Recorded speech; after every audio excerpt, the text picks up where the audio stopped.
Venezuela উপকূলে মার্কিন রণতরী মোতায়েনকে কেন্দ্র করে শুরু হওয়া উত্তেজনা ক্রমশ বাড়ছে। এরই মধ্যে যুক্তরাষ্ট্রের বিরুদ্ধে জাতিসংঘ সনদ লঙ্ঘনের অভিযোগ তুলেছেন ভেনেজুয়েলার প্রেসিডেন্ট নিকোলাস মাদুরো। সার্বভৌমত্বের প্রশ্নে কোনো আন্তর্জাতিক চাপের মুখে মাথা নত না করার হুঁশিয়ারি দিয়েছেন তিনি।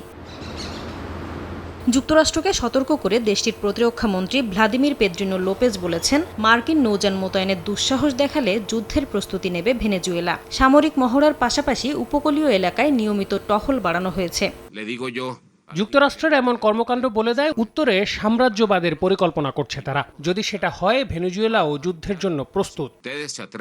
যদিও যুক্তরাষ্ট্রের প্রেসিডেন্ট ডোনাল্ড ট্রাম্প বলেছেন, সমুদ্রপথে মাদক বাণিজ্য বন্ধ ও সশস্ত্র সন্ত্রাসী সংগঠন প্রতিহত করতেই ভেনেজুয়েলা উপকূলে মার্কিন রণতরী মোতায়েন করা হয়েছে। তবে কিভাবে এই মাদক বাণিজ্য বন্ধ করা হবে তা নিয়ে মার্কিন প্রশাসন আনুষ্ঠানিকভাবে কিছু বলেনি। বিশ্লেষকরা বলছেন, আটলান্টিক নয়, বেশিরভাগ মাদক বাণিজ্য প্রশান্ত মহাসাগর হয়ে যুক্তরাষ্ট্রে পৌঁছায়। সেক্ষেত্রে ভেনেজুয়েলায় মার্কিন নৌবাহিনী মোতায়েনের অন্য কোনো উদ্দেশ্য থাকতে পারে বলে মনে করছেন তারা।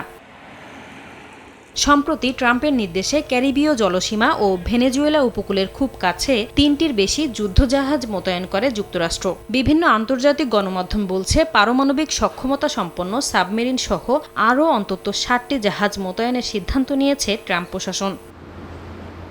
নাসরিন রুমি, সময় সংবাদ।